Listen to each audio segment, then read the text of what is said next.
हो अगर आपके पेरेंट्स आपको एक डीमन को बेचते हैं। वेल, यही स्टोरी है हमारे मेन कैरेक्टर इरुमा की। ये इस सीरीज का सेकंड एपिसोड है। मैंने इसका पहला एपिसोड पहले ही चैनल पे कवर कर लिया है, उसका मैंने लिंक डिस्क्रिप्शन में दे रखा है और यहाँ पे आई कार्ड में भी दे रखा है। तो अगर आपने वो नहीं देखा है तो आप पहले उसे देख लो, फिर आप यहाँ पे आके इस एपिसोड को देख सकते हो। तो अब ये एपिसोड को स्टार्ट करते हैं। वेल, इस एपिसोड की शुरुआत होती है इरुमा स्कूल जा रहा होता है एक रथ में बैठ के, और उसके दादाजी जो एक डीमन है वो उस रथ को चला रहे होते हैं। और जैसे ही इरुमा स्कूल पहुंचता है तो उसके दादाजी उसे कहते हैं कि मैंने तुम्हारे लिए एक हेल्प फोन लाया है, जो कि एक सेल फोन होता है, और वो फोन वो इरुमा को दे देते हैं। उसके बाद इरुमा स्कूल में जाता है, अपने दोस्तों से मिलता है, और फिर उसके टीचर आते हैं और वो कहते हैं कि आज तुम लोग को दूसरे टीचर्स के साथ मिलना है और उनके क्लासेस को अटेंड करना है। ऐसे ही करके वो लोग एक एक टीचर की क्लास अटेंड करते रहते हैं। उसके बाद वो लोग आते हैं बॉटनी क्लास में, जहाँ पे उनकी टीचर उनसे कहती है कि मैं तुम्हें एक ऐसा स्पेल सिखाने वाली हूँ जिसे यूज करने के बाद तुम प्लांट्स को बड़ा कर सकते हो। तो वो उन्हें एक प्लांट को बड़ा करके दिखाती है और बोलती है स्पेल क्वान क्वान, और हर एक स्टूडेंट वो स्पेल को यूज करता है और नए नए टाइप के प्लांट्स बनाता है। साबनोक का प्लांट एक ऐसा होता है जो खुद ही खुद के पॉट को खाने लगता है। आजाज का प्लांट कुछ ऐसा होता है जो कि बहुत एलिगेंट होता है और वो जलता रहता है। तो फिर साबनोक और आजाज के बीच में लड़ाई हो जाती है, जो कि यूजुअल सी बात है। उसके बाद क्लारा का प्लांट आता है, जो कि एक अजीब सा बवासीर टाइप का कुछ तो होता है, जो मुझे भी नहीं समझा कि क्या है। फिर बारी आती है इरुमा की, लेकिन अब प्रॉब्लम ये है कि इरुमा तो एक इंसान है, तो उसके पास कोई मैजिकल पावर्स तो है नहीं। तो वो सोचता है कि यार मैं क्या ही कर लूं, काश मैं भी इसे प्लांट को बड़ा कर पाता। तो ऐसे ही प्रैक्टिस करता है, अपना हाथ आगे करता है और बोलता है क्वान क्वान, और उसके बाद बोलता है ऐसा होने नहीं वाला, मगर अगर ऐसा हो सकता तो मैं यहाँ पे एक चेरी ब्लॉसम का प्लांट बनाता। और तभी अचानक से बड़ा सा चेरी ब्लॉसम का पेड़ उग जाता है। अब ये कैसे होता है ये तो हमें किसी को नहीं पता। फिर उसी वक्त उसको उसके दादाजी का फोन आता है और वो कहते हैं इरुमा, जो तुम्हारे हाथ में अंगूठी है मैंने उसमें मेरी मैजिक डाल के रखी है, तो तुम उस अंगूठी को यूज करके मेरा मैजिक यूज कर सकते हो, जिसका मतलब कि तुम भी मैजिक यूज कर सकते हो। पर प्रॉब्लम ये है कि मैंने इस वक्त वो अंगूठी को मॉडिफाई नहीं किया है कि तुम किस टाइप का मैजिक यूज कर सको, मतलब तुम कम लेवल का, मीडियम लेवल का या हाई लेवल का मैजिक यूज कर सको। मुझे उस अंगूठी को वैसा मॉडिफाई करना है। तो इस वक्त तुम वो अंगूठी के मैजिक को यूज मत करना, वरना डायरेक्टली बहुत हाई लेवल का मैजिक यूज हो जाएगा। और ये बात इरुमा को पता नहीं होती है और उसने वो अंगूठी का मैजिक गलती से यूज कर लिया होता है। तभी ही वहां पे बहुत बड़ा सा चेरी ब्लॉसम का पेड़ उग जाता है, जैसा मैंने पहले भी कहा था। उसके बाद एंट्री होती है स्टूडेंट काउंसिल की, जिनकी प्रेसिडेंट होती है आमेरी, जो कि बहुत पावरफुल होती है, और उसका गोल ये होता है कि उसे स्कूल में शांति रखनी है। वेल,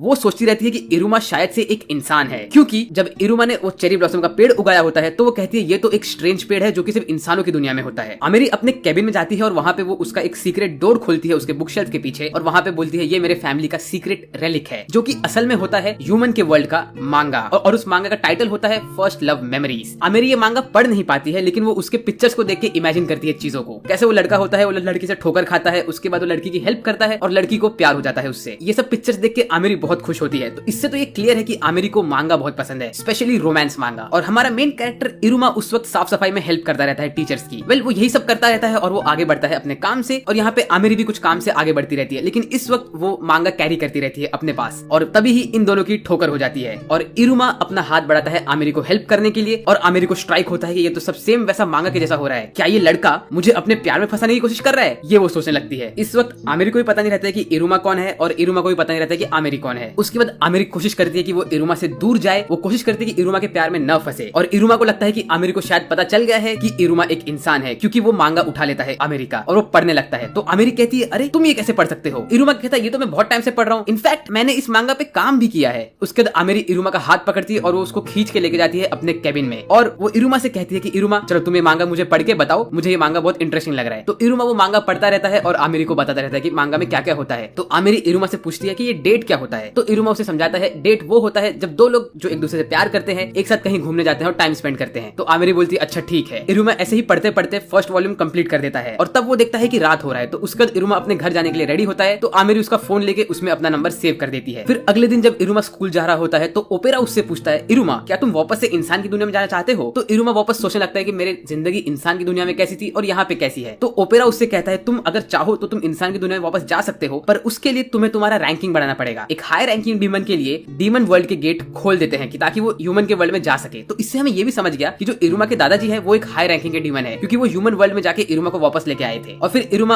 अपने स्कूल में दोस्तों के साथ लंच करता होता है, तो उसे आमेरी का टेक्स्ट आता है कि इरुमा मेरे केबिन में आ जाओ। आमेरी ने असल में इरुमा को बुलाया होता है वापस से एक मांगा वॉल्यूम रीड करने के लिए। तो ये देख के आजाज और क्लारा दोनों ही बहुत गुस्सा हो जाते हैं, कहते हैं कि इरुमा पिछले 2-3 दिनों से हमें छोड़ के कहीं चले जाते हैं। तो वो इरुमा का पीछा करते हैं जानने के लिए कि क्या हो रहा है। तो वो देखते हैं कि इरुमा असल में आमेरी से मिलता है। तो आजाज कहता है अरे इरुमा प्रेसिडेंट से क्यों मिल रहा है? क्या इरुमा का प्लान है पूरे स्कूल को कॉन्कर करना? और वो स्टार्ट कर रहे हैं स्कूल काउंसिल के साथ। इरुमा सामा आप बहुत ग्रेट हो, ऐसा वो कहता है। आमेरी भी अपने काउंसिल के लोगों को कह के आई होती है कि वो असल में जा रही है एक डेट पे और कोई भी उसका पीछा ना करे, लेकिन उसे काउंसिल के किसी भी मेंबर को समझता नहीं कि डेट क्या होता है। वेल, आमेरी इरुमा से पूछती है मांगा सेशन के बीच में कि इरुमा तुम्हारा सपना क्या है? तो इरुमा कंफ्यूज हो जाता है, वो कुछ कहता नहीं है उसे उस वक्त, और वो सोचने लगता है कि उसका सपना क्या है। आमेरी इरुमा से फिर से पूछती है कि तुम्हारा ड्रीम क्या है, अगर तुम्हारे पास कोई ड्रीम नहीं है अब तक तो तुम इसी वक्त सोचो कि तुम्हें क्या अपना ड्रीम रखना है। और इसी वक्त आज रोकता रहता है क्लारा को उनके रूम में घुसने से, क्योंकि आज को लगता है कि इरुमा कुछ बड़ा सा प्लानिंग कर रहा है अंदर स्कूल को कॉन्कर करने के लिए, और क्लारा को लगता है कि इरुमा उसके साथ खेल नहीं रहा है, ये लाल बाल वाली लड़की ने इरुमा को उससे छीन लिया है। तो क्लारा कोशिश करती है रूम में घुसने की, आज कोशिश करता है उसे रोकने का। और दूसरे साइड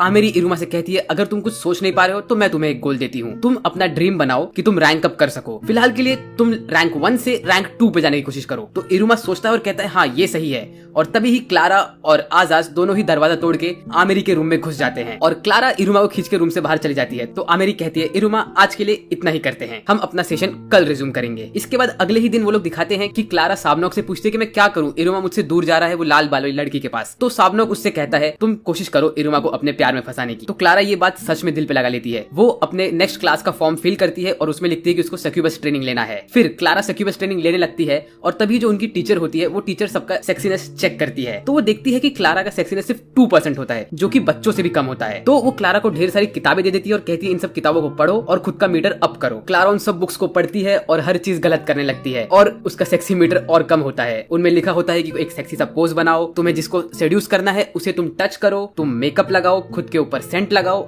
और उनको अट्रैक्ट करो अपने पास। फिर क्लारा देखती है कि वो जो भी कर रही है उसका सबका कुछ असर पड़ ही नहीं रहा है, तो वो उदास होकर अपने घर जाती है। तो उसके घर वाले उसे चेयर अप करते हैं। फिर अगले दिन वो वापस से ट्राई करती है हर एक चीज करने का, पर वो गलती से इरुमा के जगह पे कालेगो सेंसे के ऊपर हमला कर देती है। फिर क्लारा हताश होकर अपनी टीचर के पास वापस जाती है और उनसे कहती है कुछ हो नहीं रहा है। तो उसकी टीचर कहती है कि मेरे पास एक सीक्रेट वेपन है, अगर तुमने ये वाले परफ्यूम को फेरामोन को यूज किया तो तुम्हें जिसे सेड्यूस करना है वो 100% तुम्हारे जाल में फंस जाएगा। तो क्लारा कहती है नहीं मैं ये नहीं यूज करना चाहती। ऐसा कह के वो जाके गार्डन में उदास होकर बैठ जाती है। तो इरुमा जाता है उसके पास और कहता है अरे एक लड़की को यहाँ पे अकेले नहीं बैठना चाहिए। तो क्लारा सुनती है कि इरुमा उसे एक लड़की समझता है। ये सुनकर वो बहुत खुश हो जाती है और वो इरुमा से कहती है इरुमा एक दिन मैं तुम्हें मेरे प्यार में जरूर फंसा दूंगी। ऐसा कह के वो खुशी खुशी वहां से चली जाती है। और फिर उनकी टीचर देखती है तो क्लारा का परसेंटेज 2% से 10% पहुंच गया होता है। वो कहती है अरे ये क्या मैजिक हो गया। और फिर रात को सोने से पहले इरुमा सोचता है क्या मैं रैंक अप कर भी पाऊंगा, मैं तो एक इंसान हूँ। उसे आमेरी की बातें याद आती है कि आमेरी ने उसे कहा होता है कि तुम रैंक अप करो और तुम मेरे साथ आके खड़े हो जाओ। तो फिर अगले ही दिन इरुमा अपने दोस्तों को जो कि है आजाज और क्लारा को उनको कहता है कि उसे रैंक अप करना है। ये सुन के आजाज बहुत खुश हो जाता है। वो कहता है इरुमा सामा मुझे पता ही था कि आपको भी रैंक अप करना है। तो वो इरुमा को लेके जाता है अपने स्कूल के जिम फैसिलिटी में जो कि होता है उनके क्लास के नीचे। वो कहता है इरुमा सामा इस स्कूल में रैंक अप करने का तरीका एक ही है जो कि है रैंक अप एग्जाम्स को पास करने का। तो अभी नेक्स्ट रैंक अप एग्जाम होने वाला है एक हफ्ते में। वो बोलता है वो रैंक अप एग्जाम होने वाला है एक्सिक्यूशन कैनन बॉल गेम के ऊपर। वो कहता है ये गेम को इन्वेंट किया गया था ताकि डीमंस लोग अपने टेरिटरी के लिए लड़े, तो वो इस गेम के थ्रू ही डिसाइड करते थे कि कौन एक्चुअली विनर है वो टेरिटरी का। उसने कहा उस वक्त वो लोग खतरनाक बॉल यूज करते थे, लेकिन अभी इसको एकदम डायल डाउन कर दिया गया है और सिंपल से ये वाले बॉल यूज करते हैं जो कि असल में एक डॉज बॉल होता है और ये पूरा गेम डॉज बॉल जैसा गेम ही होता है। तो फिर आजाज क्या करता है वो क्लारा को बोलता है कि क्लारा तुम थोड़े कर्स्ड पपेट निकालो तुम्हारे जेब से और हम लोग ये गेम खेलने का प्रैक्टिस करते हैं। तो इरुमा फटाफट सारे बॉल्स डॉज कर लेता है लेकिन वो अटैक नहीं कर पाता क्योंकि उसकी सिर्फ डॉजिंग स्किल्स अच्छे होते हैं। तभी वो लोग प्रैक्टिस करते रहते हैं और उसी वक्त उनके क्लास के सारे स्टूडेंट्स भी वहां पे आ जाते हैं और वो कहते हैं कि हमें भी खेलना है। और ऐसे ही इरुमा देखता है कि हर स्टूडेंट के पास कोई ना कोई एबिलिटी होती है जो कि बहुत ओवरपावर्ड होती है। तो इरुमा सोचता है अरे यार मैं कैसे पार कर पाऊंगा इस चैलेंज को। तो वो आजाद से बात करता है। तो आजाद उसे बोलता है अगर आपको रैंक अप करना ही है तो हम किसी हायर रैंकिंग डीमन से बात करते हैं और हमारे सबसे आसपास में हायर रैंकिंग डीमन जो है वो है तुम्हारे दादाजी। तो इरुमा जाता है अपने दादाजी से बात करता है। तो उसके दादाजी उसे प्रैक्टिस करने के लिए घर पे लेके चलते हैं। वहां पे वो उससे कहते हैं कि तुम जब भी बॉल को लो और मारो तो तुम ये स्पेल पढ़ना। तो इरुमा जब वो स्पेल पढ़ता है तो उसके हाथ से एक ड्रैगन निकलता है और वो पूरा बॉल को लेके पत्थरों को तोड़ के आगे बढ़ जाता है। तो इरुमा कहता है कि ग्रैंडपा मुझे स्पेल नहीं यूज करना है, मुझे अपने ताकत से रैंक अप करना है। ये सुनकर उसे ग्रैंडपा बहुत खुश हो जाते हैं। कहते हैं इरुमा अगर तुम्हें खुद से प्रैक्टिस करना है तो मैं तुम्हारे लिए एक नया टीचर लेके आता हूँ। और उसके दादाजी लेके आते हैं ओपरा को।